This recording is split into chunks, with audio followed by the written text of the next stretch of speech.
Pithy and humorous. Pithy and humorous. Well, maybe I can do one. Miles, thank you very much for being here and for agreeing to be the moderator again for just a fantastic showing here. I really want to thank everyone in the audience for being here, both in person and online, as we go through the lessons learned of this event that impacted several thousand of our community, and the first responders gathered here, and I think we're just scratching the surface with some of the agencies, but these are some of your big players who took part in this response and who would respond to any future such incidents. Without further ado, let me start introducing our panel. All the way down to our left is Jess Kirby, the Summit County Public Lands Manager. We have Lieutenant Alan Sidaway from Summit County Sheriff's Office Search and Rescue, Chief Wade Carpenter of Park City Police, Jana Young, Deputy County Manager, Sheriff Justin Martinez, Summit County Sheriff, Bryce Boyer, Summit County Fire Warden, Travis Wright, Forestry, Fire, and State Lands WUI Coordinator, Chief Bob Zanetti from Park City Fire District, Catherine McMullen, my counterpart, Summit County Emergency Management. We have Derek Sidaway, the Summit County Public Information Officer, Linda Yeager, Park City Public Information Officer. Thank you all very much for being here, and just thank you for all you do. Miles, I just want to say, I was just told there's pizza and show up. So That's the same thing I was told. It looks like I'm not going to believe it. I'm still eating it here. It's delicious. So there's a lot of pizza out there. So on the way out, please take some home with you. Why don't we start out, Mike, with you and say why you wanted to have this particular group here tonight and what you expect. Absolutely, Miles. Thank you. And so, as with every incident that we encounter, there are always lessons to be learned, no matter how well the response went or didn't go. There's always something to be learned from it. I think that this incident in particular was kind of the big one for us. It's something that we've all talked about, we've drilled, we've trained to, all the rest. The fire actually never entered Summit County, thanks to the great cooperation of our partners at the local, county, state, and federal levels, and all their amazing work, plus a lot of luck with the rain. But it directly impacted Summit County and caused the evacuation of, what did we decide? 8,000 residents from Summit County and Pine Brook.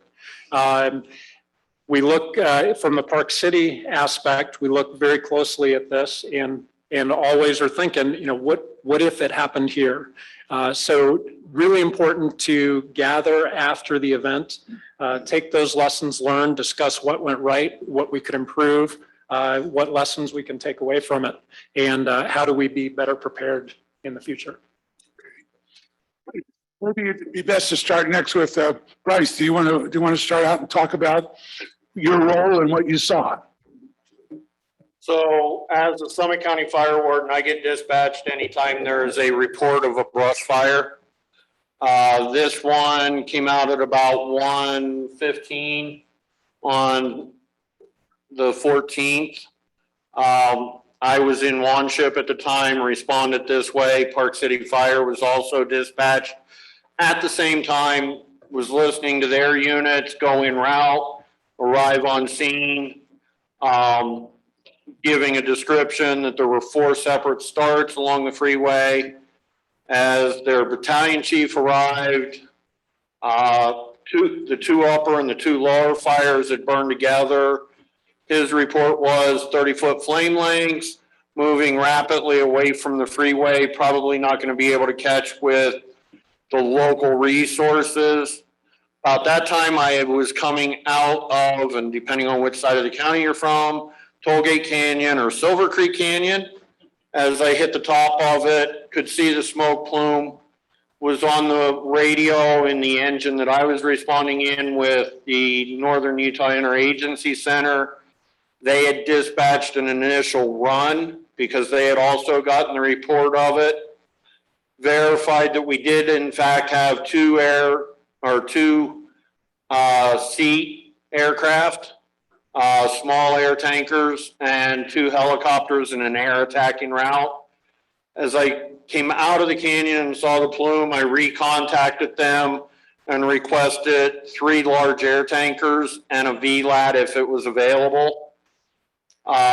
Relayed the information that I was getting from the battalion chief from Park City to them of the fire's status and so on. It was about one, at the same time, I had also contacted the county dispatch to request the county dozer. We got a UDOT dozer en route and requested the county emergency manager to be dispatched to the scene. Knowing that with what I was seeing, that we were probably looking that we were going to have evacuations and a larger incident than just our typical show up, put it out, go home, and nobody knows it happened. About the time I arrived on scene, I tied in with Park City's Battalion Chief 3. We made the decision at that point. Lieutenant Sidaway had also shown up that we were going to need to look at, with the way the fire was moving and the direction it was moving, to do an evacuation of Summit Park. That call was made for and put into the progress. We started dealing with the financial side of it, which was a declaration of an FMAG or fire management grant. That entails having to have number of homes, number of evacuees. Had the county emergency manager at that time start making those contacts in the county, as well as in Salt Lake County, to find out what the numbers were going to be. We ended up having some engines and resources coming out of Unified Fire. And at that point, it was far enough up the hill that we moved all of those, the Park City and Unified units or Valley units, over into the Summit Park area to take up a defensive stance on that. As the fire continued to progress, my counterparts from Salt Lake, which is whose fire it was, arrived on scene. We made the call to order the local Northern Utah Type 3 team. That was placed, that order was placed. They were en route. We moved additional as we evacuated Summit Park, and it continued to grow. The discussion was on Timberline and Pine Brook. Pine Brook simply because if Summit Park went, yes, we've done great work with Jess on fuel reduction and so on between the two communities, but the spotting potential was very high, and that's when the decision was made to go ahead and also evacuate the Pine Brook area. Alan put that into progress. Catherine had also worked with public transit and some of those folks for folks that may have had additional physical needs or busing and additional help in being evacuated from those communities. Shortly thereafter, probably around 3:30 to 4, the decision, we did a incident complexity analysis, and it showed that it was actually beyond a Type 3 at that point, and the decision was made to order the Type 2 team before the Type 3 team even fully arrived on scene. This is a very unusual fire in the progression of how quickly it went from a local Type 3 to a Type 3 team to a Type 2 team, and then even at the end, how it came back down to the Type 4 local management. Normally that takes several days for each of those teams to come in and be in place. Things just fell into place with aircraft requests. Oregon was not able to fly because of the amount of smoke that they had. That left those aircraft available that we were able to get them. The Type 2 team was already, I believe, grouping up or had been because they were going to go to another fire. They didn't need them on that. So they got moved over to this incident. So it rapidly escalated and de-escalated as far as the management side of it. Don't expect it to do that all the time. Once the fire, we got the evacuations in place and so on. Aircraft flew for the day, made a pretty good dent in being able to contain it, to not coming into the county and kind of keeping it in the bowl that it burned into, as well as keeping it out of the Lambs Canyon and Mill Creek area. The teams came in, they started transferring in, taking over.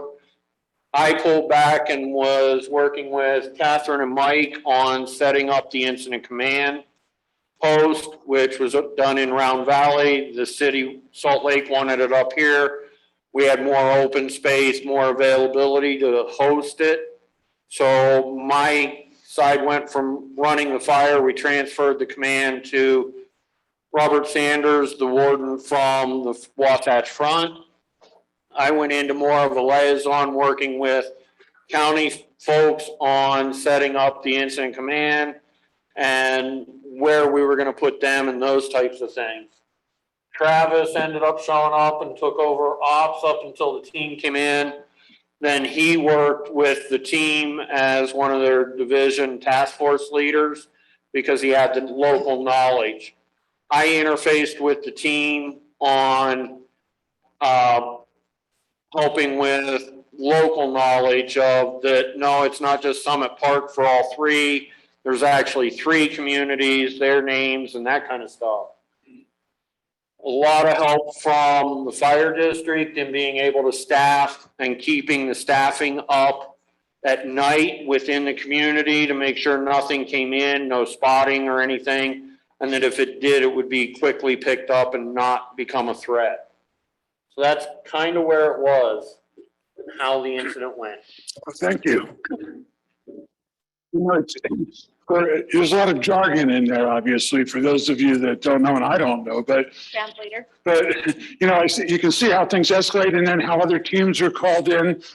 You know, the only thing I would think of, like when you watch, you know, on newspaper, you know, on television, is some crime show and there's the local guys, and the FBI shows up, and then the CIA shows up, and then, you know, who else knows? Black ops show up with helicopters, but sounds like that. Travis, you work with the state then. How did that interface? That is correct. So the state, well, working with the state, I am highly involved in a lot of state fires.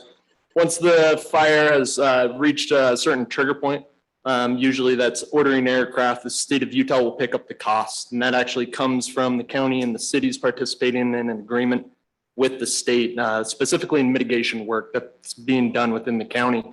But this fire actually started on a state right away. So I got the call pretty quick. I'm guessing within 20, 30 minutes. And I was probably there 30 minutes after that and stepping in to help Bryce out with ground operations specifically, working next to a guy also that was doing air operations. With how much resources we ended up having on that fire specifically, our main concern at that point was firefighter safety with the fire growth that we were seeing from that fire and the potential of life threat that we had also in Summit Park, and then with the fire potentially wrapping around the mountain and making its way over to Pine Brook also. And how did the fire district, Bob, how did that get involved and when? You were more concerned with saving homes, I think, that rather than fighting the original fire. Yeah, that's true. We were initially dispatched on auto aid that we had with with Salt Lake County. So we were first on scene, and that's not unusual on that area on I-80. We go on a number of auto fires and miscellaneous medicals and that part all the time because we can probably get there, depending if it's eastbound or westbound, quicker than Salt Lake County can.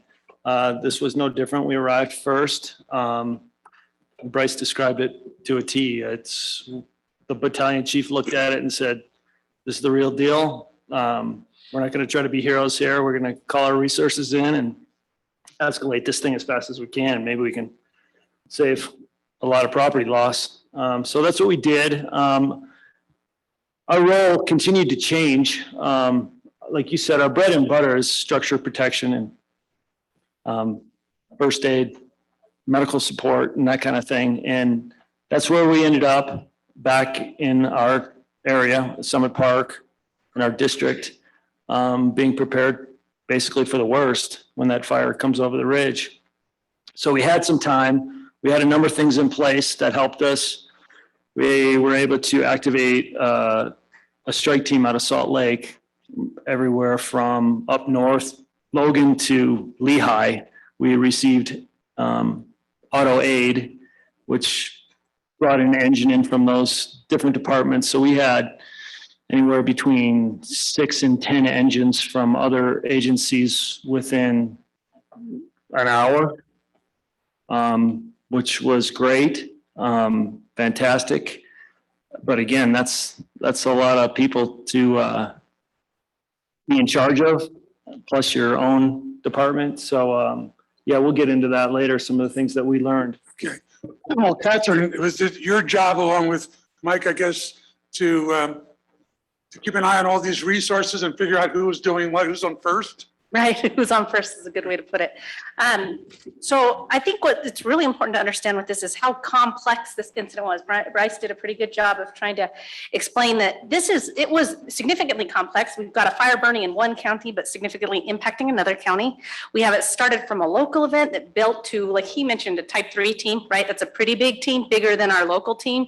And then that type 2 team gets even bigger, right? It's a very large team. The biggest team is a type 1, and that's for fires like, I don't know if you remember the Bryan Head fire, some of those really big ones. So we went from local to type 3 to type 2 within a matter of 72 hours, 4 days, and 4 hours. 4 hours to the third, yeah, to the first transition. So you're talking about transitions from incident command to incident command to incident command, because you all have your own commanders within those teams. So that's happening, is really dynamic.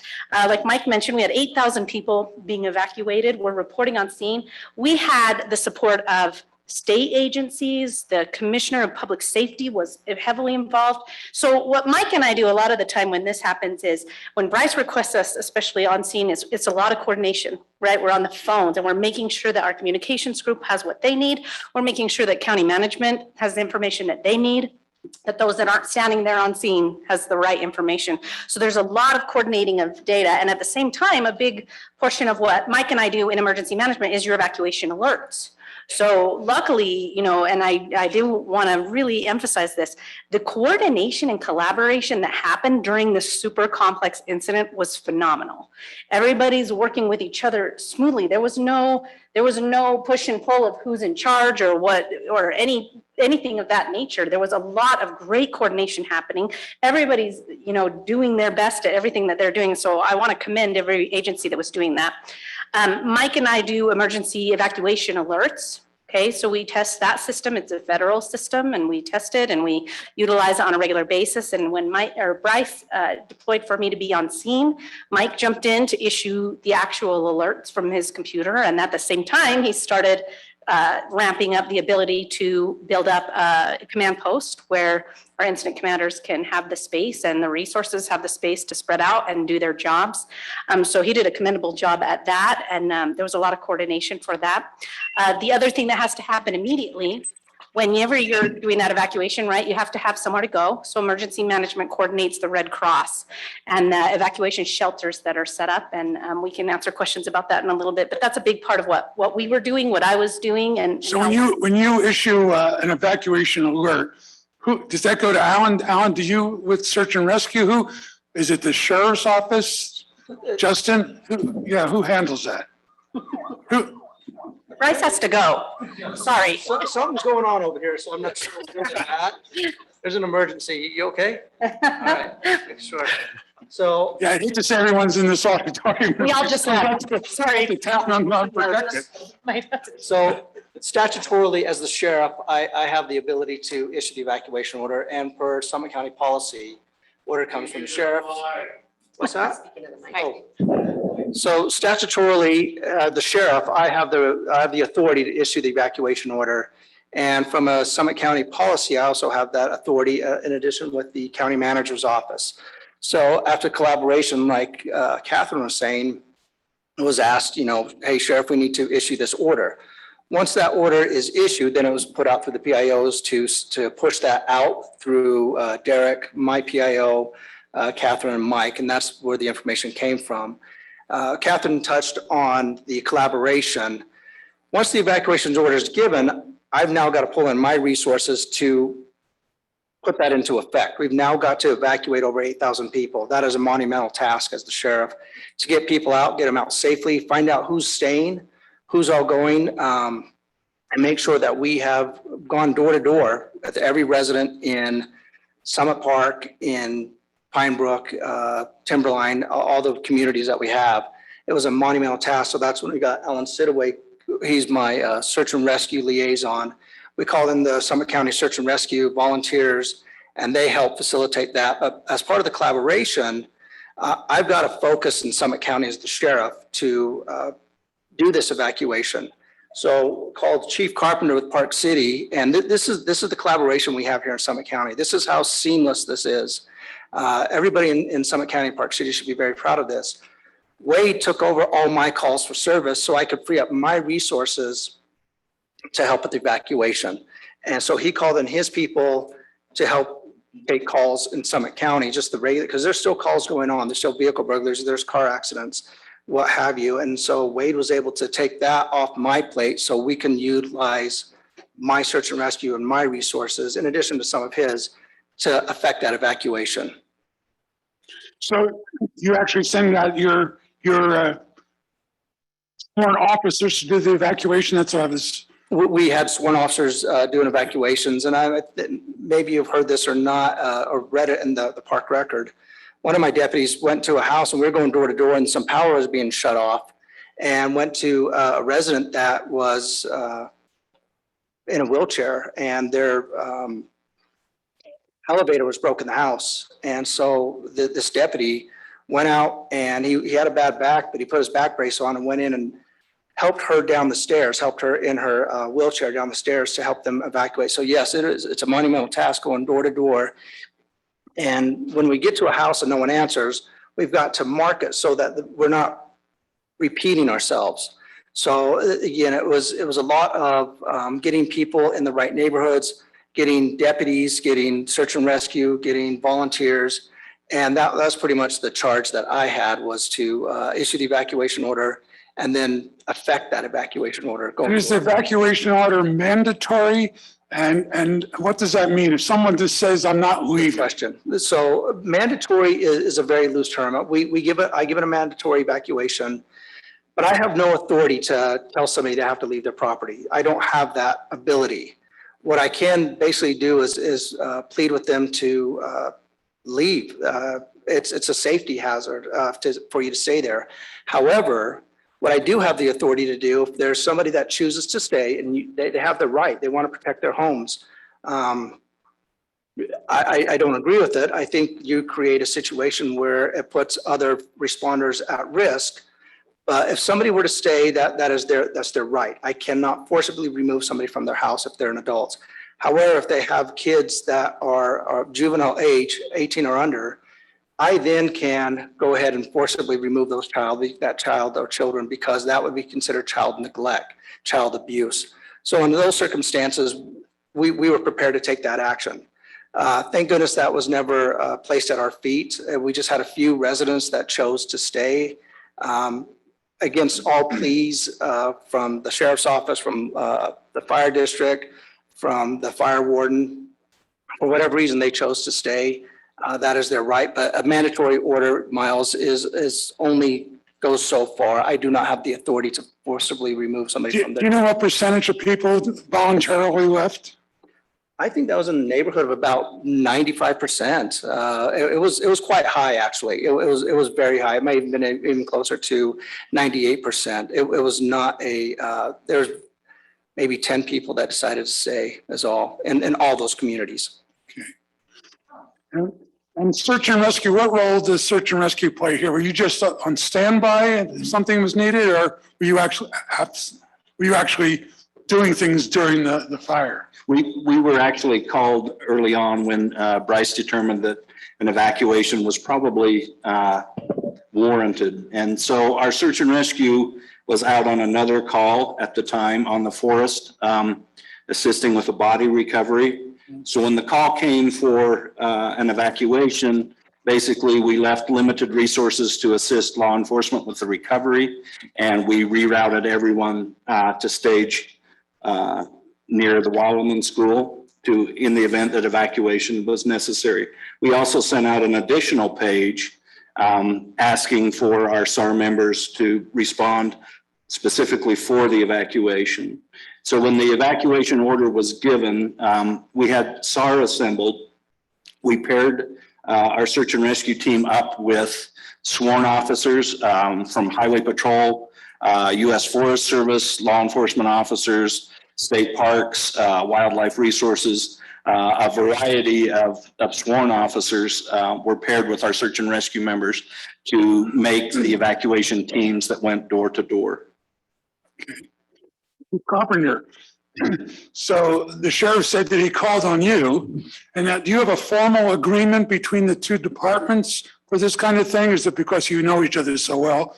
Both. We have a Okay. mutual aid agreement that's formalized, and also we have informal agreements that we've relied on each other for years and have worked together for many, many years. As the sheriff stated, we work pretty seamlessly together. It's interesting because we know each other's operations so well, and we have a unified dispatch. So it's very easy for us to, once a need, when we had the unified command at Wileman School, we early on met with command at that location and asked what they needed in the way of resources. We were able to call several officers. I've got permission from the mayor and city manager to call out additional officers to assist both with the evacuation and also with logistic planning. We worked very closely with Mike, looking at when we realized this was spinning up.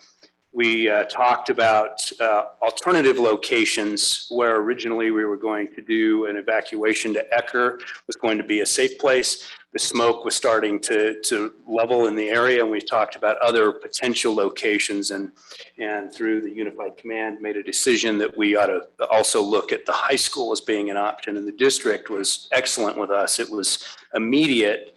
They granted us permission to spin that up as a Red Cross facility. And so then we have, because it falls within our jurisdiction, the security measures that go with utilizing that space, meaning that we're bringing people that are displaced into the schools, and we have to make sure that the facilities can handle that and make sure that we can protect those individuals. I noticed the Highway Patrol Sergeant sitting over here, and during the middle of this, they were hugely important to us. As you'd mentioned, the commissioner was a big part of this. But I made a call to the colonel, and immediately we told him that we were having a problem with Google Maps sending everyone up through Empire Pass and through our community, and actually was flooding Park City. And so, of course, we need to reserve that location to move those that were displaced so that we didn't have an increased traffic issue. So between Sheriff Rigby and Wasatch County, UHP, and Salt Lake County, we were able to put police officers in all of those locations to shut down commercial traffic that they were pushing into the community. Additionally, both the Canyons and Park City or Deer Valley had special events scheduled that evening. And so that brought on a whole nother realm of issues. And I'll say that both of those corporations worked with us. They were immediately responsible to our concern about bringing additional people into our community when we were taxed. If we had one accident or one issue or a medical, we did not have the resources to adequately protect those venues. So that was another conversation that was happening in the middle of this. Pretty complex. A question that someone raised to me when they knew I was doing this, what response do people have with their pets? What happens when you have to evacuate and you have pets? Horses, dogs? camels, llamas, No, it's something that you do have to Kids. consider, right? Most Red Cross shelters, because they're there to provide for taking care of the basic needs of individuals, they don't allow pets into those shelters. But they do, especially in an event like this where we had limited people that actually came to the shelter, about 25 at first, and 9 needed overnight, and those numbers kept dropping. They were dealing with it on a one-by-one basis. If people showed up with their pet, and we had Summit County Animal Shelter, the animal control individuals were ready to help. They had individuals, we had private sector individuals come forward and say, if you need kennels, if you need things, we've got it. That's what, one of the good things about a disaster like this is the assistance that comes out of the woodwork from the private sector and all kinds of coordinating volunteer organizations and those. So we didn't have a significant pet issue in this incident, but we have planned for that. And what we would do if it was a much larger incident, or we did have a large response come in with animals, or if we had an amount of large cattle or animals, large physical animals that needed assistance, we would spin up an animal shelter, a separate one, where you could go and you check your animal in and they would stay there. We've used fairgrounds for things of that nature. And so it's possible to ramp that up. We didn't need to do that in this incident, but it's also something to think about that, that personal accountability of, are you ready to evacuate, right? We can do everything we can to be really coordinated and planned and trained and exercised, but we really need our community to have thought about this in advance. And if you have a pet, especially if you have a special pet or a large pet or animals that are require outside care, do you have their documents? Do you have proof that you own that pet? If you can't prove that you own it, you can't pick it up. Or does it need medicine? Or there's all kinds of complexities. So when you're talking about your 72-hour kits, you should think about pets too. But we do have the capability in the county to take care of that. And in fact, we've discussed that an improvement going forward. We had the animal shelter or Summit County animals individuals on standby. And I think if this were to happen again, heaven forbid, it would we'd have someone physically at the shelter ready to go, but they were on standby, ready to assist in any way they needed to. there's something to add to that? Oh, Or? no, that was a great answer. I reiterate the call to just be ready for that eventuality with food and medications and water and any special items, as well as a way to transport them. I mean, So now that the fire is over, and I'll get to the other people in the panel, because there's always what happens after the fire. So who brought together the group to debrief and find out what worked and what didn't work? Where were we short? I mean, this is the third, I think, debrief I've heard. And and I hear maybe, I think the way it's being reported is a little bit off kilter, because not on purpose, but I hear people say, oh, we were so well prepared, that was no problem, we just handled that. But then as I've heard people actually talk about it, we were very well prepared and very well coordinated, and we were damn lucky. Because I heard that tonight too. When you call for resources, when you call for certain airplanes, they were there. They weren't on another fire at the time. And then someone told me that there was some expert living there who knew how to coordinate the aircraft. That just happened to live up there. Maybe he's here. So I've heard some of these stories. So, I didn't want anyone to be complacent that like, oh, we got this knocked, because I think we did. And then it rained, it didn't have to rain. We could have been like, California, just pushed up again. So is that who led this debriefing exercise? Right. So in this case, because it I was. want to use the mic. Yep. So in this case, because it was a county fire, Summit County did run it, and Catherine led all of those. We never let a good disaster go to waste, right? So we always do what we call the after action report. And that is generated, and that will be a public document when it is completed. It basically discussed the timeline events, kind of what we're doing here tonight. And we met with law enforcement, we met with fire, and we met with our communications team to talk about how the event went. And while as much as we like to say, hey, look, we did a great job and we got really lucky, there are always improvements, right? And sometimes I like to refer to them as innovations, because sometimes they're not necessary standards, but can we do this better? Can we, we take public comment, we listen to what they're saying, and then we talk to each other. And how could this go better? And we make notes about that, and then we incorporate it into our future planning. We make sure that now we're thinking about that when we update our plans within the county, and then we train to it, we exercise to it, and we bring it to fruition. So we were lucky with the rain, but we were trained and exercised with the response. And Jenna, I mean, there's a fire, everyone's all hepped up, the adrenaline's flowing, then it's over, and then people start saying, who's paying for this?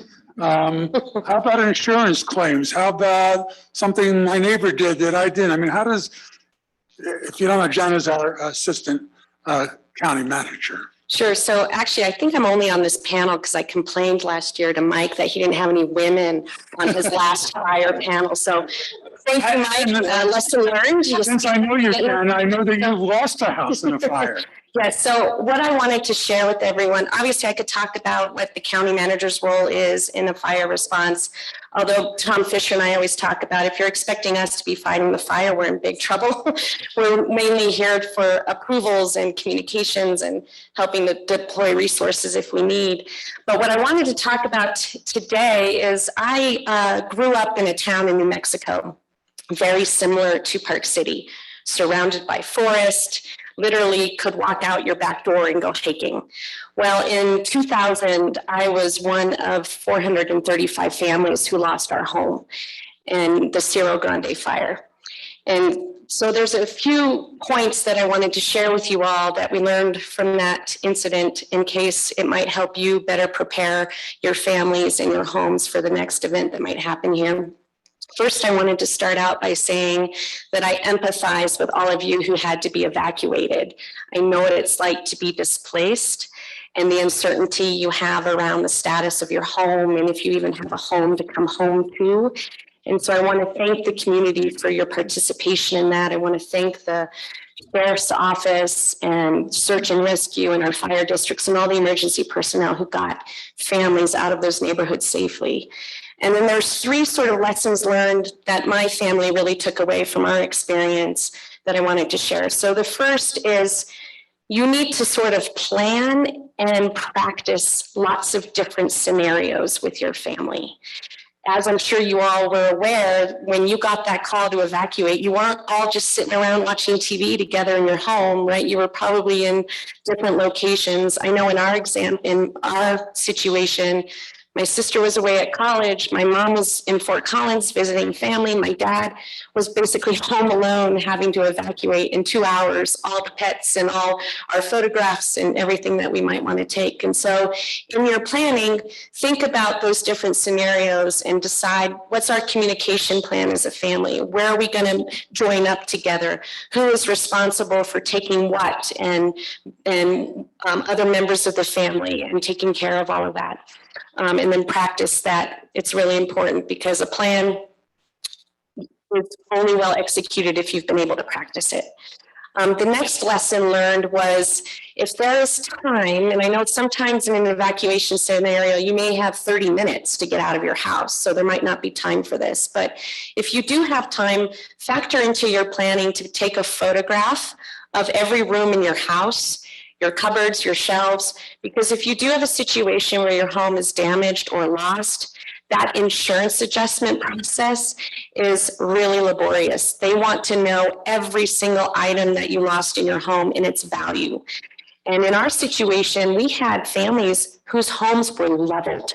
There was not even a chimney left. And so they're having to do that inventory all by memory, which is really hard to do. So if you have those photographs or some documentation, then you can refer to that. The last lesson I wanted to share is what Miles had talked about is your insurance claims.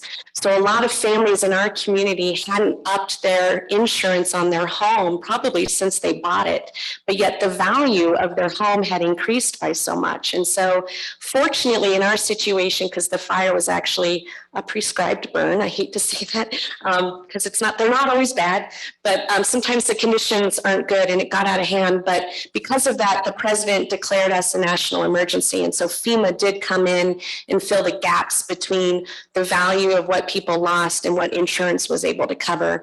So that's just something to keep in mind. Just you need to up that stuff up every couple of years so that it covers the full value of your home. And that's mainly what I wanted to share. Okay, so now as we're moving forward on where we were, does anyone else want to debrief where we were on that fire some more?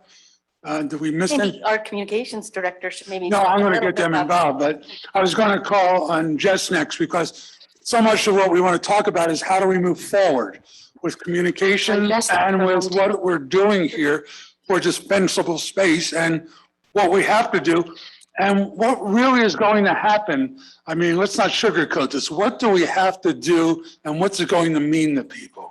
Yeah, that's a good question. So I wasn't actively involved in the fire while it was going, but I was very actively involved before the fire, encouraging communities and our opens. At the time I was working for, last year I was working for Basin Recreation, and I was in charge of open space and managing and being good stewards of that property. And so we started with Summit Park Open Space, and I think it was a little serendipitous that we did this just before the fire, because as I was watching the maps and how the fire was going, it was heading straight towards the shaded fuel break that we had put in last year. I was continuously getting texts from the fire district and the forestry department saying, you know, our guys are standing, our guys and girls are up here and they're feeling safe right now. They're feeling, you know, this work is good work. This is exactly why we should do this. And if I encourage everyone in the audience and everyone in our community to take a trip up to Summit Park and take a look at what we've done. A lot of times when you talk about mitigation, the thought of just devastating the forest or clear cutting the forest or taking all the vegetation away. And it's really not that. And the opportunity for education and to be able to see what we do is up there, and it's, you know, public open space, and it's a great place to hike and bike anyway. So head on up there and look. But yeah, so going forward, my new role at the county is the public lands manager. We are focusing just on this, is doing mitigation in our area and focusing on our watersheds and resilience of our forests and health of our forests. You know, we spent 120 years suppressing fire. When we live in the communities where these fires come through and put them out like we did in Summit Park, it's our responsibility to come through and actually act like the fire, you know, cut out some patches and make some space and take those ladder fuels down like a healthy fire would do. Now, fire isn't bad. Catastrophic fire is bad. And we're sitting in a situation where with climate change and all these fuels that are in our forests, we're having mega fires. Everybody knows these keywords, the catastrophic mega fires. It's something that is very new to our community. It's just been in the last probably 5 or 6 years that we've been getting these larger and larger fires. You know, for example, I lost a home in Colorado. At the time, it was 2002. It was the largest fire in Colorado history. And that record was just broken last year with 2 fires in Colorado that almost doubled the size of the Hayman fire. So it's real.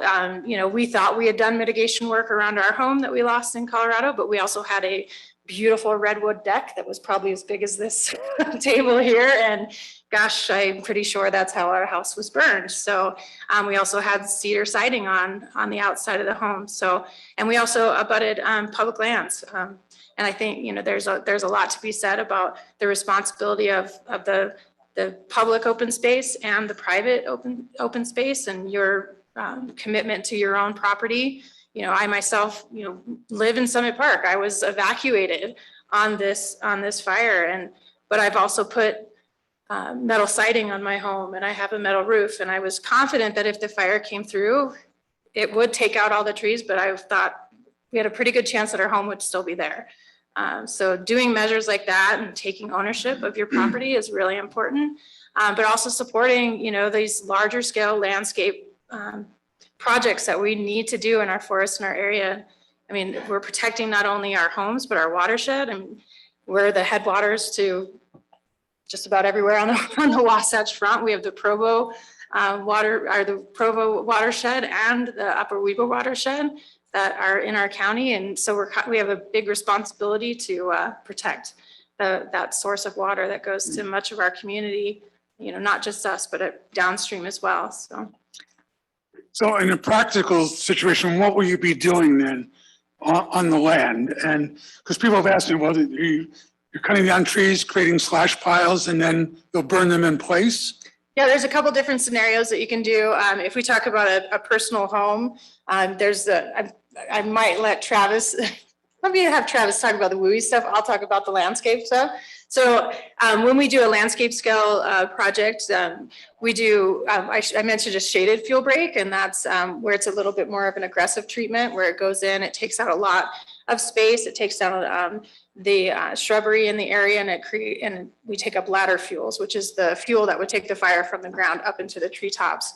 Otherwise, and a lot of the times we can chip. If we can't do chipping, piles will be put in place, and a lot of times those piles have to sit for a year for them to dry out so that they can be burned that next year. But the plan is to do the burning in a safe, controlled situation, and so we do it when there's snow on the ground and when the weather cooperates. We have to get clearance from the environmental department at the state. And air quality is very involved in these. And so when we do the burning, it's not like we had the California fire smoke all summer. We have controlled environments where the smoke goes up into the atmosphere and disperses instead of staying in the area. So there's a couple of ways you can do that. I might let Travis talk to the home hardening and maybe those. Yeah, definitely. I think just to really talk about the home hardening for a minute, if we all built out concrete and tempered glass, I don't think it would be a problem, and we wouldn't need to do this vegetation removal. We could just let fires do their thing. We're never going to remove fire out of the ecosystem, unfortunately, and we're going to continue to build more homes out in the wildland urban interface. It's no longer the forest. Just like to make sure people understand that. Once you put a structure there, there's values there, and as a wildland firefighter, on a fire, first things we think about first is firefighter safety and public safety. And then after that is your homes, your structures, value to you guys. So that's our next one, and incident stabilization also. But when it comes to home hardening, I mean, you can live in that log cabin out in the middle of the woods and be just fine with a little bit of vegetation work around it. It's how you maintain that structure.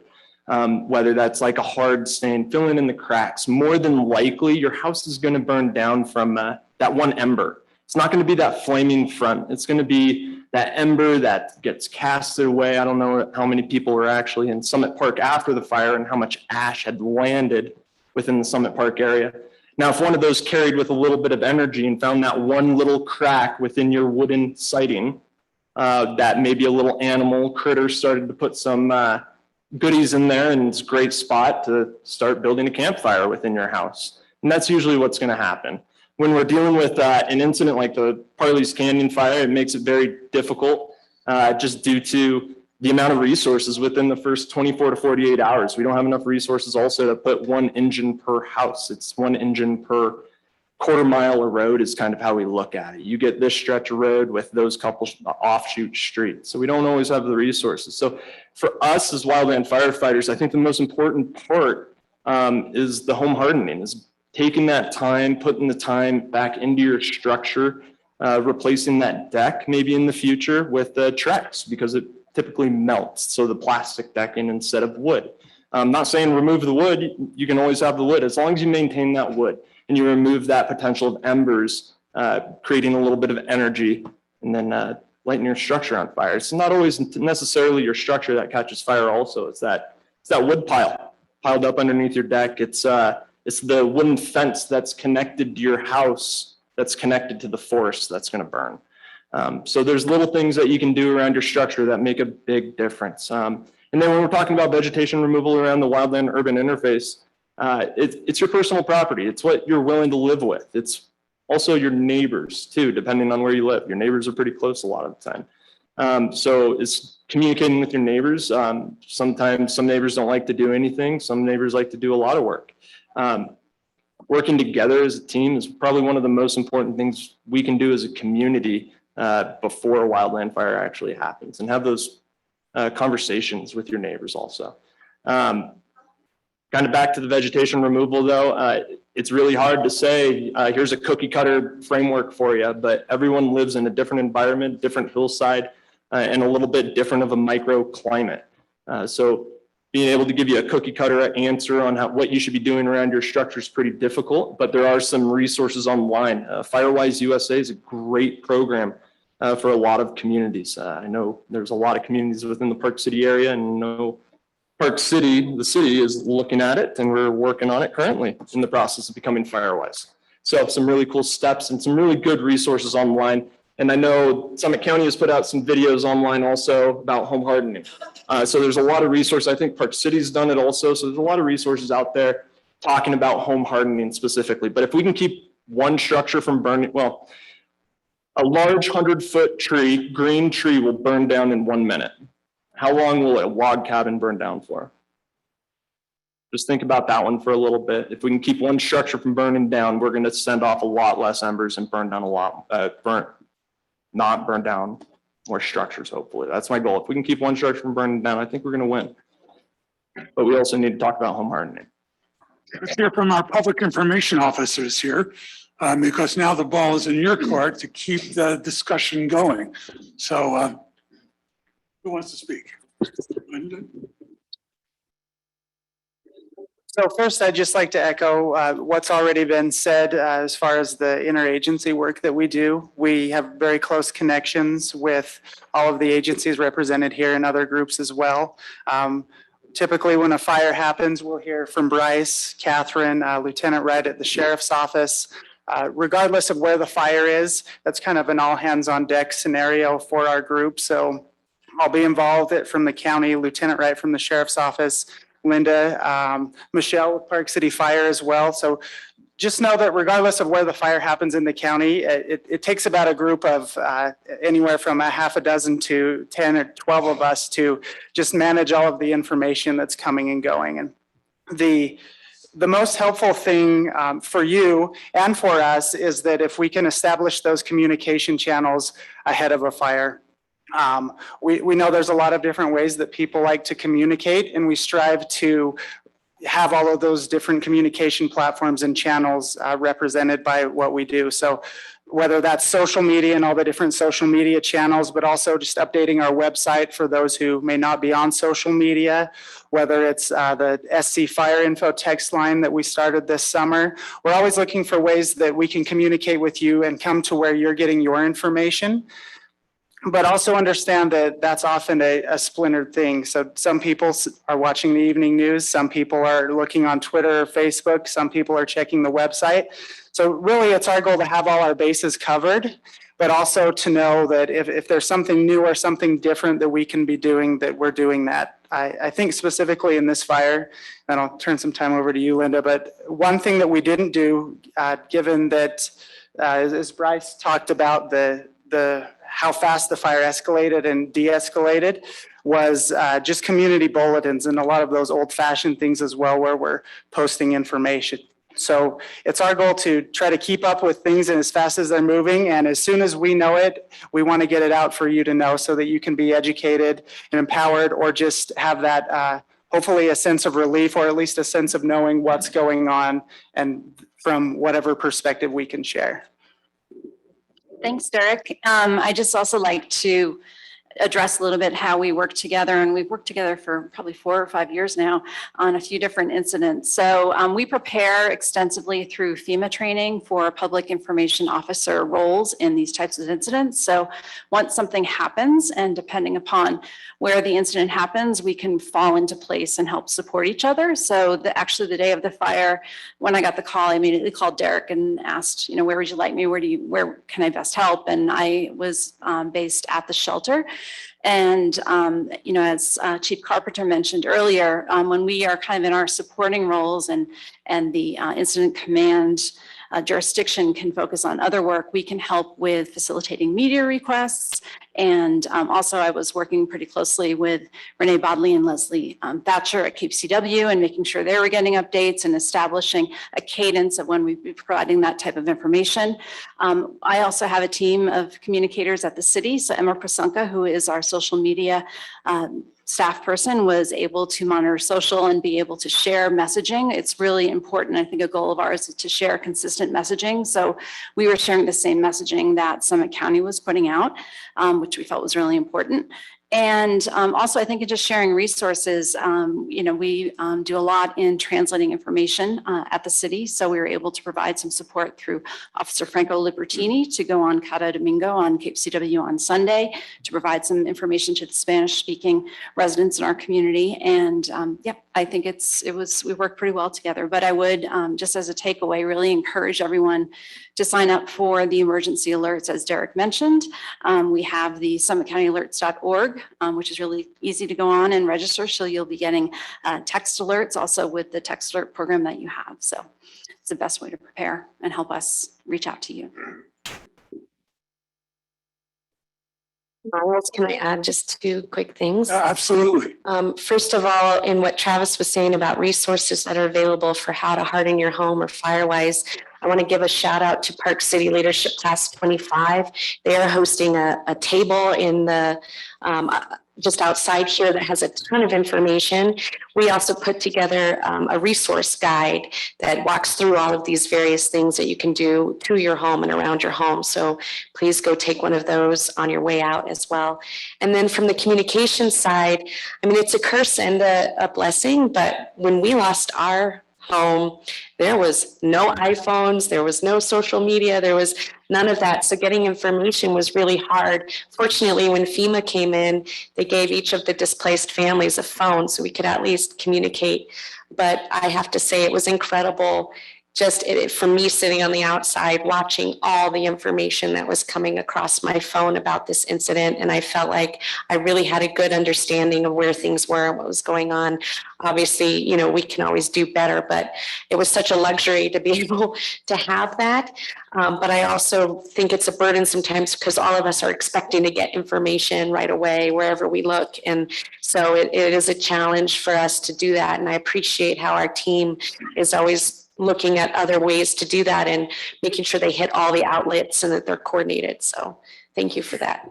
Mike, are there other lessons that you want to talk about or summary before we open it for questions? Yeah, absolutely. Thank you, Miles. So, a couple of things, and I did want to give a shout out to some of our local partners who are not present, although UHP accepted. UHP was great and instrumental, as Chief mentioned, in helping to control that flow, both on 80 and around Guardsman Pass area and the canyons. Additionally, the Red Cross, we've mentioned them. They responded immediately to help set up that shelter. Additionally, as Chief Carpenter mentioned, the school district just absolutely did everything they possibly could to help ease the response. And so a fantastic community partner there. And then UDOT as well. And I know I'm leaving people out, but UDOT, they changed messaging on signs. They helped shut down to ensure firefighter safety on I-80, which is no small matter. They came out, they helped control some of the runoff when we did get those rains. So thanks to them. One of the, and thank you to everyone I'm leaving out as well. So you know who you are. One of the sayings that I came across recently is that luck is the residue of preparation. And I think that was exceptionally true here. Miles, you hit the nail on the head when you said that we were extremely lucky in all facets here. We're lucky to have this team, for one. We're lucky to have this community that we work in. We were lucky with the rain, with the available helicopters, with the availability of the Type 2 team and the Type 3 team and everybody who responded. And really, we're very lucky to have this community because people absolutely stepped up, as we so often see. With offering vacant Airbnb rentals to people in the shelter, to bringing pizza to those people who'd been displaced, to the hotels who made emergency rates available to people to stay overnight if they didn't want to stay in the shelter for whatever reason, bringing food and water for firefighters and first responders. I mean, it was breathtaking. It really was. It was fantastic. You mentioned going forward, one of the things that came out of the city's recent update to the community wildfire preparedness plan, one of the spinoffs of that effort was the creation of the Western Summit County Fuels Committee, which of which Jess Kirby and I co-chair, and many of the people seated at this table are members, to include large landowners, both the resorts, HOAs, individual residents, all the rest, looking for ways to create the greatest possible community benefit by doing these fuels reductions that we're talking about. So just creating that defensible space and mitigating the threat around in Western Summit County. So I think that'll be a really important effort going forward. Great. Well, it's time to open it up to the audience. If anyone would like to ask a question, if you could stand up at the mic. And while you're getting up there, let me just ask one question, Catherine. Is there any way in the final report to quantify what a fire like this cost? I mean, what was the actual cost of fighting this fire? So the people, and this was wasn't it only like 525 acres when all was said and done, and 541. or 541, and then you hear on the radio in California, 1,000 square miles or something. I mean, so what does it cost to Well, do it's not this? necessarily, the size of the fire, but mostly what was it threatening, right? Those are the highly prioritized fire. And we were highly prioritized because they know your homes were there. Absolutely, they quantify that. Bryce mentioned, and I think Travis did too, that we qualified for what's called an FMAG, a Fire Management Assistance Grant. So that means it was at a certain level. And the state is tracking those numbers. Salt Lake County, it was stayed all in Salt Lake County. So they're highly tracking those numbers because it means that the FMAG will cover 75% of the costs and Salt Lake County will cover the other 25% of the costs. Like I said, this was such a complex, strange incident where we were the ones responding to this and you guys were the ones impacted and Salt Lake County is the one paying for it. So it gets a little strange, but I absolutely will include that information in the AAR. Thank you. Okay, time for questions. Please identify yourself when you ask the question. Rick Barrows, I'm the president of American Flag Owners Association in Deer Valley. And I've been president for many years. And I also have another guy here who was president before me. So we're really interested in public and private mitigation of wildfire fuel. And my questions are really directed primarily to Mike at the city. Deer Valley, with all of its subdivisions, American Flag and Evergreen residences, et cetera, sits in a spot where in order to get there, you go up Deer Valley Drive and you start switchbacks owned by the city and there's dead trees. And you look at the mine road and below it and there's dead trees everywhere. We as a private entity subdivision have spent thousands and thousands of dollars individually in our homes trying to prepare for a fire. We also own a 2-acre lot in Centennial and Royal Street, and we've spent thousands of dollars as an HOA reducing the number of dead trees. But we're stuck. We're surrounded by public lands and also Deer Valley lands. A year ago, we had conversations. I took part, and we discussed encouraging some type of plan on the part of the city to enter into mitigation and reduce. I was told there wasn't any adequate funding at that point. I don't know if things have changed, but I do know the city is now reducing its fire fuel in the Treasure Mountain area. We're really interested, and I speak, I think, for all the HOAs in Deer Valley. What's going to happen with our areas? What about the public lands or Deer Valley lands surrounding us? We can't get out if there's a bad fire. So it's a real important issue. Another point is you talked about embers coming up. Right below American Flag and at the top of Main Street is a huge development area where the upstate, and they're selling lots, and there's a sign that says 2.9 million starting price. Well, they've got hundreds and hundreds of dead trees standing and lying on the ground.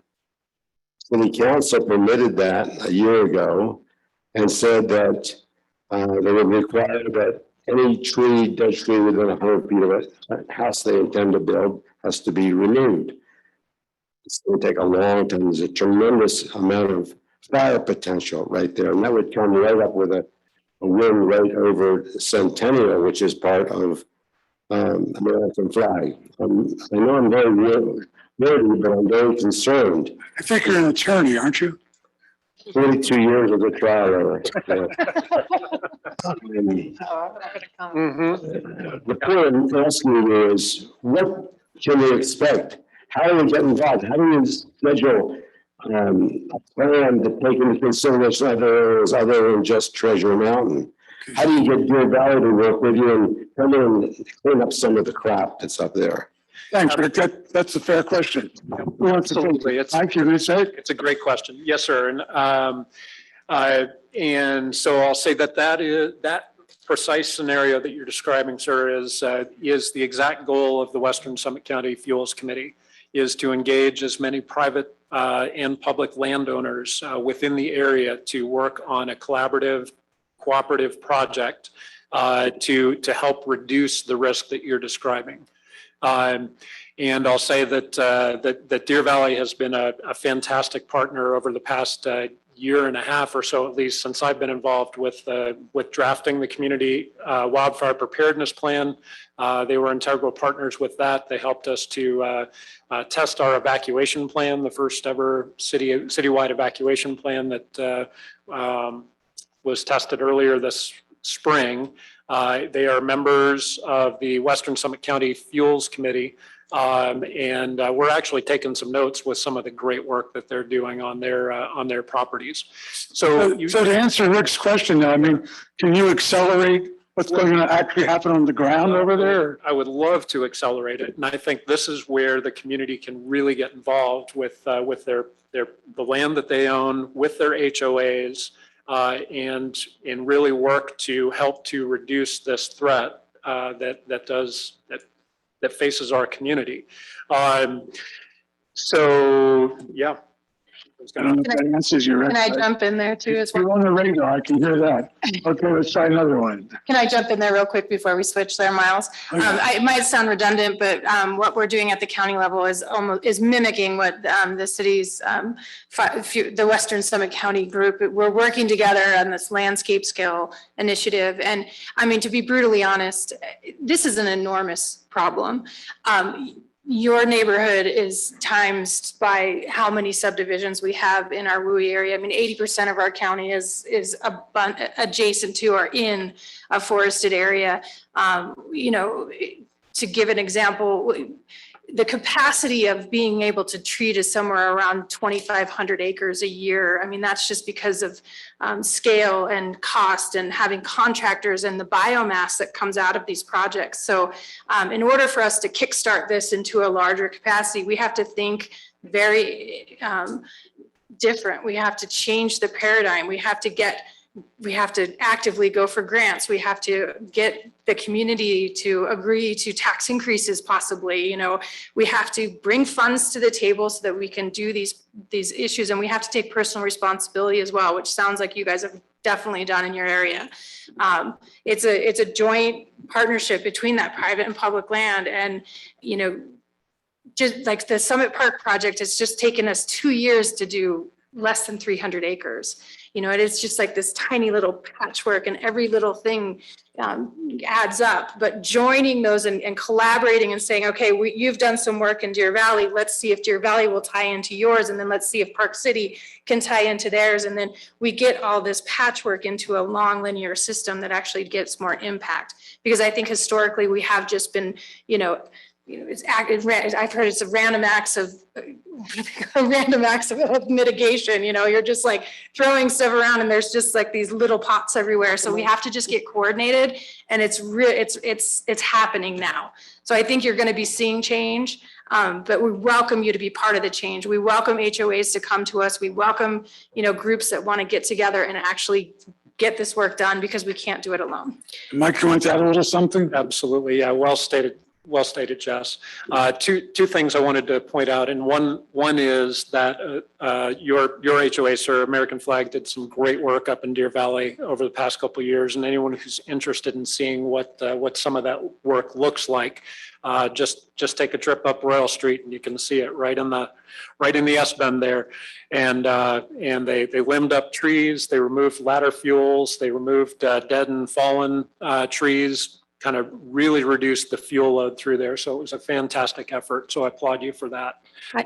Additionally, I wanted to say that the funding that you're describing was a topic at the most recent city council retreat just last week, where we took a comprehensive look at what it might cost for our area to do just a top down. Didn't I hear some number like $20 million? Correct, sir. That's Okay. that's just the for Park scope and the City. scale. That's just for Park City? Of the the project that Yeah. we're looking at, or the scope. So this is expensive. Okay, question. Let's- Something really fast, What? Miles. This is a great time to highlight too, that what the county is doing and that Jess is working on. We are establishing a resilience fund that it goes directly to these types of projects. So initially, we're building it to do some work around the Weber River watershed because we're finding that is a very critical concern. And it's a big coordinated project with the Forest Service and the state and private landowners. But the idea is for us to be able to maintain this fund over time so that possibly if HOAs get together and they go through a risk assessment and find out what treatments need to happen in their communities, that we could possibly grant money out of this resilience fund for those types of treatments. And I know there's been a lot of work done with the Park City Fire District and all of these other community committees to get HOAs involved in doing that. And even since the Parleys fire, new HOAs have come forward asking for some support and assistance in that. So that's a good place to start, is through your HOA and getting landowners to do what you can. But as we know, it's very expensive. So that's why we're working in the county to try to build a fund for that. And it'll be a mix of sources from, you know, local to state, to the water districts, to philanthropy, from federal and state grants to potential foreign investment through green bonds or whatever. There's a lot of things we're exploring for this fund. So definitely more information to come about that. Okay, you've been so patient, please. I'm Jan Jaworski. I live in Pine Brook Estates, and my husband and I evacuated. We took separate SUVs. We knew where we were going in Salt Lake. We had a key hidden so that we knew exactly where we were going. When I tell people, I want to commend you for what you've done, but I think that I'd like to see a lot more people hear. What I learned from evacuating was I'm taking a bag of old clothes and I'm taking it to the location in Salt Lake that I would go, and I'm leaving it there. Because years ago, I had a friend from high school that was in Paradise, California. And she had gone to the doctor, and we all know that Paradise was destroyed. Burned to the ground. Yes, and she lost everything. But the thing is I want to say, you guys did an excellent job, but I hear a lot of eyes. And what you need to do is, I'm disappointed that there aren't more people here. But I think that old bag of clothes that you were thinking about donating, or you think it's out of fashion, take it and give it to someone that lives at least 10 miles from where you live, so that you would go there. And that's the thing I want to share. You were prepared. Know what you're going to do and discuss it. I've been married over 50 years. I've lived in the state of Utah full-time for 36. And I've been a Pine Brook resident for 16 of those 36. So know what you're going to do. Have a key to the emergency location that you're going to go to, hidden somewhere in your car. Be prepared. I think the thing is that in Pine Brook, you have one main road going in and out. And that can be a bottleneck. And then we have the roundabouts.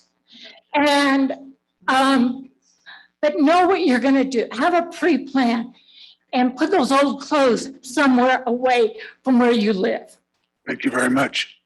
Yeah, to that point, I, just going through an evacuation and losing a house as well. One thing that actually was a friend of mine who gave me this idea some years ago was to have, be prepared, have your plan, have a 5-minute, a 10-minute, a 30-minute, and an hour plan, right? So if you have 5 minutes, this is what I'll grab. If you have, and write it down, because in the moment, everybody who was evacuated, you get stressed and you forget about that number 2. And it's also, if you hang it, like we have ours hanging in our garage. We were in Denver when we were evacuated, so I didn't even have a chance to go to my home, but my friend came to my home, got the list, got our stuff. So, and we also FaceTimed. Well, she's like, you want this, you want this, you want this, you want this. But anyhow, if you plan out like that and you have it written down, it'll help you remember. I love that, Jess, so much. That's excellent. And I think Mike and I are big proponents of preparedness. And I think that to build on that, if you start with a 72-hour kit that has like your basic stuff, right? Even if it's just a toothbrush and just the basic stuff, because that stuff, when you're stressed, the lists are a great idea. When you're stressed, you are not going to think of every little thing, even though you think, well, I can pack a carry-on bag quickly. Not when you're stressed, and that changes. And if you have that really good 72-hour kit to start with, then you can also say, okay, now I need some other personal things. I'm going to grab my favorite outfit and these extra shoes, and I'm going to grab a hat because of the weather. And you can add to it, but start with a really good 72-hour kit and have that ready to go. And you'll have a smoother evacuation for it. We have about 10 minutes left. Jen, let's go. Really quick. Hi, I'm Jennifer Gardner. I live in Park Meadows. And my question possibly is directed to Mike. I'm wondering, can you tell us, does Summit County have the capability with their emergency messaging broadcast to like do the, we get the amber alerts and we get senior or silver alerts. Is there something that can go out to every cell phone, including all the visitors that are geographically in our area, but they're not signed up and they're clearly not area code 435 on their cell phones? Great. So can every cell phone in the area get Great broadcasts? Yeah, if we can answer very briefly now, because we have some online questions Okay, too. great question. The short answer is yes. Park City and Summit County share a contract with our emergency mass notification system. And as part of that, we have the capability to use what's called the Integrated Public Alert and Warning System, or IPAWS, which works exactly the same way as the Amber Alerts do. So 97% of phones within a radius of an impacted tower will go off during an emergency like this. And we used it during the Parleys Canyon Fire. Here's a question from Haley. She says, the text we got would not wake me up at night. Could there be a more substantial alert, like an Amber Alert? Does anyone have anything about that? Going to say Amber Alerts are very Amber restricted. Alerts are similar, are different. This IPAWS alert is. So we don't have anything that would wake your phone. wake you up. Yep. Not at a statewide level. So I guess the only thing I can say is buy a rooster. Okay. How about Donna? She says, how could this fire have been prevented from the start? It's a common occurrence for vehicles to catch fire on I-80. How or who can UDOT get UDOT to install concrete Jersey barriers all along the interstate? Anybody want to handle that one? I see a lot of smiles, but it doesn't seem like any. Come on up. Or Catherine, do you want to talk about some of the coordination that you guys are doing around I-80? Sure.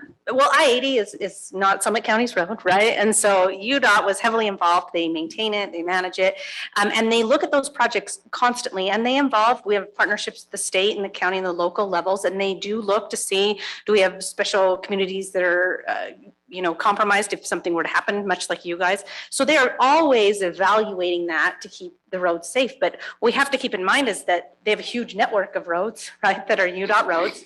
And there's a huge network of communities that are all nearby those communities. And while we can say, well, we just want a Jersey barrier right here or a cement barricade right here, we would have to, or for them to initiate that project, they have to do what's called a benefit cost analysis. Now, we know you guys have a lot of great homes and there's billions of dollars worth of assets right there. And you could say, yes, this will protect this community, but they have to compare it. They also have lots of other communities that are also saying the same thing. And those projects are limited. And then the other thing you have to justify is, well, okay, if we build this barrier right here, what if it sparks down at Lambs Canyon or on the other side of the road or behind you to the north of you? That barrier is not going to 100% protect you from the fire. So they take all of that into account when they're doing those projects. But to Jana's point, we do coordinate with UDOT. We do have those conversations going with them. We do listen to the projects that they're proposing. It's a large network and a complex problem with a lot of communities throughout the state, but we are involved in those Thank you. conversations. We have a question in person here. There is Guys? As well with the barrier along that freeway. Then you add water flow issues. You can also add snow removal issues Environmental issues. and all of that kind of thing. So that all plays into it, not just the fire. You put those concrete barriers up now, where do you get rid of the snow to? Right. And there is a coordinated effort right now going on between the Department of Wildlife Resources and Salt Lake County and the WRI initiative, which is the Watershed Restoration Initiative. That area along from Lance Canyon to the summit has been identified as a treatment area for mitigation, and they did the NEPA this year, and that work will be done next year. Half of the project did burn with this fire, which kind of, I guess, takes a little bit of the mitigation away, but it has been identified and will be treated. Okay, this is the lightning round now. Go ahead, go for it. Yeah, hi, I'm Dee Downing, and I'm so glad that I just have to say thank you, and I wish I could do it in a more extended way, but thank you so much that it's nice to be able to look at you all and say thank you. I'm an emergency prepper, and I was surprised that I didn't get any alerts. I'm in Prospector, and I'm also a landscape contractor, and the year before Paradise burned, I think it was, when that urban city in California just torched, and I saw the pictures, and I always thought in Prospector I was safe. I got concrete, I got asphalt, like there's lawns, and that freaked me out. And instead of closing out my company in November, I spent a week down a rabbit hole understanding that, and I learned about firebrands. And I'm particularly surprised to hear Travis and Bryce talk about the escalation and how unusual it was, and being within 12 miles as a crow flies, that there were no emergency alerts to just say, like, maybe I would have been in the Uintas, maybe I would have been in Denver, quick, plane ride home. I could come home and gather my things. And so I did speak directly, either by email or on the phone with folks in those departments, with the county and the city. And I understand that the decision was made not to send out those texts because you were sorting through evacuations. And I understand that. And I also get it that this scale was our first run. In the future, I would like to just know a text that said, hey, there's a fire, a major fire in whatever conditions it's burning within 20 miles of your home or 10 miles or whatever, because I mean, you all know how lucky the whole area was that those winds didn't pick up, on and on and on. You know how lucky we were. And we were so close, the town, the city was so close, and none of us received any messages that way. Okay, thank you. Next question. Well, the good news is I don't have a question, I have a quick comment. First of all, I'm David Geffen. I live up in Pine Brook. I'm co-chair of our Pine Brook Fire Safety Committee that's been very active for the last 3 years. For those of you in the audience who don't know Pine Brook that well, we have over 1,500 residences and more than 600 acres of open space. Most importantly, I want to say thank you to every one of you guys. Your professionalism, undoubtedly, is largely responsible for saving the day for all of us and for everyone in Pine Brook. I just want to say, on behalf of everyone in Pine Brook, I want to say thank you very much for all that you did and for all the great collaboration. So thank you for that. I also just want to make a plea for everyone who's listening in the audience or online. The folks at this table can only do so much. I know a few people have already made the comment that we as homeowners have to do our part, but also we as communities have to do our part. And, we in Pine Brook feel like we're pretty late to the game. It was only 3 years ago that we organized, but we have done an awful lot in the last 3 years. And we'd like to see other HOAs in Summit County come to the table and do more. And for anyone who's here, encourage your neighbors, encourage your HOAs to pull together, because we need to do this individually at the HOA level and at the official level as well. I mean, just as an example, in the last 3 years, we've spent over $100,000 on mitigation. We've done over 14 volunteer projects. We've remediated over 30 acres of land. We're all in this together. And finally, I just think it's important for people to know, I wasn't sure if anybody at the table was going to mention it, but, you know, as the groups that have been evacuated, we are grateful. Catherine, I share your view. Every emergency has things that could be done better. Guys did a great job, but we, as the communities, one of the communities that was evacuated, felt like there were lessons to learn. I feel like everyone here should just know that in recent weeks, Pine Brook came together with Summit Park, with Timberline, and also with Discovery Ridge, basically to share our views, put them on paper, and sat down with 5 of the folks sitting at the table in front of you to say, here are the things we're worried about. We don't want to have another Parleys Canyon Fire, and we're worried about certain things. Here's things we could have gone better ahead of time, during, and while we were evacuated. Thank you for listening, and we look forward to continued engagement. So just want to say a big thank you and let people know what we're doing. And if anybody wants to get our views on what we're doing on the HOA front, just reach out to us. Anyone at this table can put you in touch with us. Thank you. Tana, you have a, sure enough, go for it. Hi, I'm Tana Tolley. I will be really quick. So first off, I live in a neighborhood in Old Town. We don't have an HOA. So we're mostly surrounded by a lot of nightly rentals as well. So I feel like it is really important that the city does have a plan for people who don't have HOAs, because I don't have $100,000 to make sure our neighborhood's safe. Second off, my biggest takeaway, my boyfriend's from Cocoa Beach, Florida. We are so prepared. You can't even believe it. They evacuated all the time. But we have one gas station in this town. And that day there was a huge line for people to try to get gas. So I know people are trying to move to electric cars, but when emergencies happen, people are so scared. Everybody runs to the gas station. So might be something we think about, is how do we make sure people have a full tank of gas? So thank you. Thank you. There's a question here online from someone we all know, Mr. Michael Lurs, who happens to live at the very top of the neighborhood out there in Summit Park. And he wants to give kudos to everyone, but I'll cut to the chase here. He says he would like a discussion on the expectation of homeowners in the event of a full-on crown fire with associated high winds. So he's talking about the worst case scenario now that we all dread. Is there any talk about that, or we just say, anyone want to talk about it? Evacuate. Evacuate. We can't cut our way out of this. I mean, it's the fire is going to come. Okay, we just have to be really, it's going to come. Another one's going to come.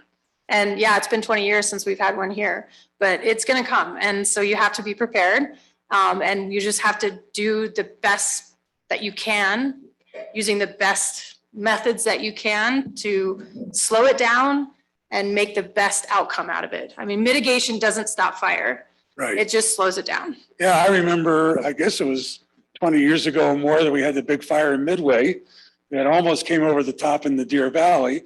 And based on that, the city changed its regulations to put in sprinkling systems in all the homes in Deer Valley, and people up there screamed like crazy, you know, that this was such an added expense, which it is. But I guess that's what we have to get to now. Well, if you look at a lot of the researches, or not research, but the news feeds that are coming out of the Tahoe fire, Tahoe has been very proactive about treating their forests around their city. And there was one article in the New York Times that I read that said that the flames are coming in about 150 foot high, hit the mitigation and went down to 50 feet.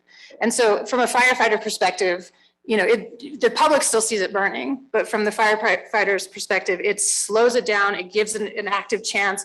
And from a vegetation's perspective or a land management perspective, it doesn't burn as hot and it recovers faster. So there is benefit to this. It's not going to stop it. That crown fire still might happen, but if we do mitigation steps and we be proactive, it can change the outcome.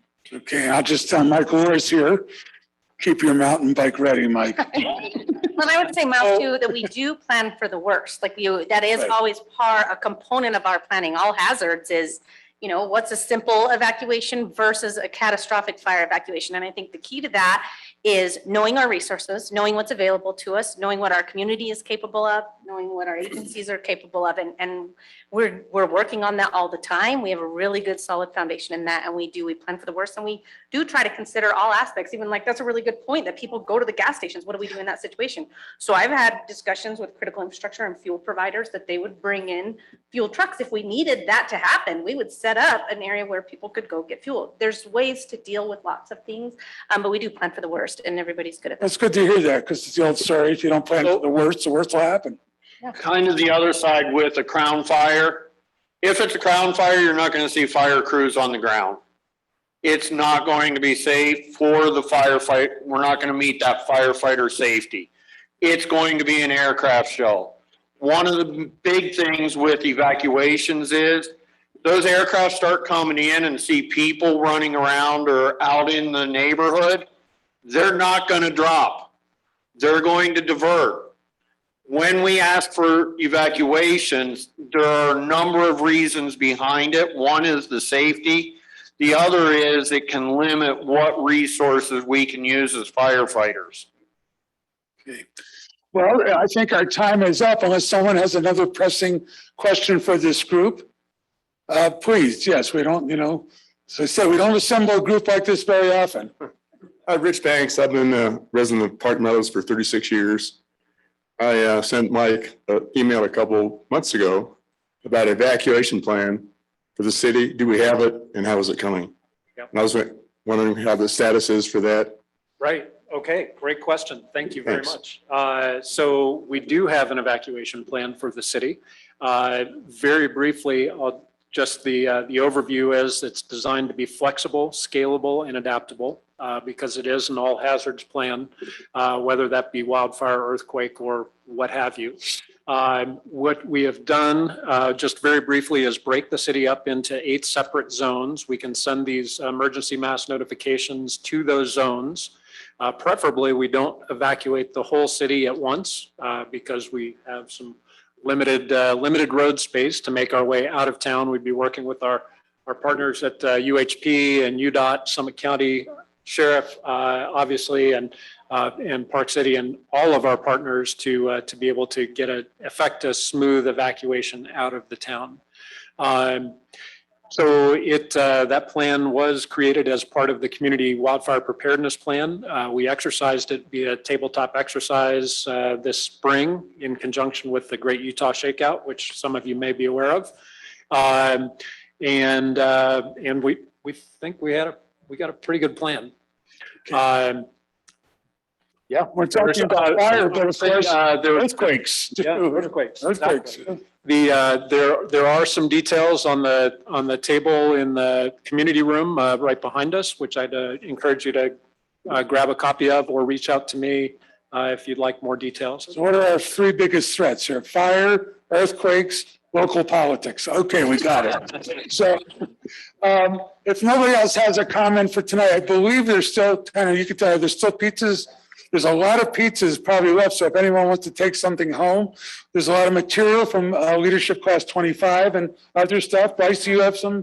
Just one last thing, as we've been talking about these fuel reduction programs, projects, and so on, something that we need to change in attitude or takeaway countywide is, as we're doing it, some of the best ways to get rid of that vegetation is pile burning. And we need to get the communities on board or to at least realize when there is multiple inches of snow on the ground and you see a fire going on, it's probably not a wildland fire. It's probably part of this mitigation.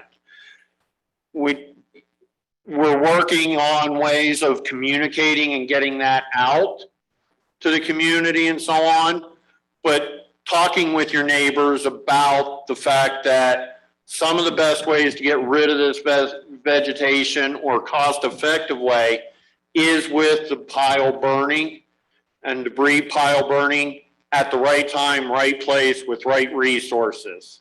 I think that Derek and Linda will be working on that, on messaging that. Okay. At this point, we have spent well over an hour and a half. Mike, do you have any final words to your panel? Mike really put this together, and he should be applauded. And all of you for coming too, Absolutely. and also, and on the air, so. And on the, and on the air, that's right, to our virtual audience as well. So thank you to all of you for attending this, both in person and online. Just a huge thanks to everyone sitting on the panel and all the personnel in your agencies. Everything you did to help protect our community, and that everything you do on a daily basis to help just keep us all safe. My one take-home message for all of you listening is be ready. Have a plan, have a kit, know how you're going to communicate at home and if you're not in the home. Thank you all. Thank you, Ken, there's Miles. food in the back, and then there's some materials that you could take home from Leadership Class 25 and some other things out there. There's a raffle. Oh, there's a raffle. We don't want to forget the raffle. Because why don't you tell us about the raffle? So hopefully on the way in, you collected a ticket, the McPolin, Jenna Schmidt's fifth grade class put together a 72-hour kit, and they would like to raffle that off to you for free. So please take a ticket there, and we can, in just a couple minutes, hold that raffle.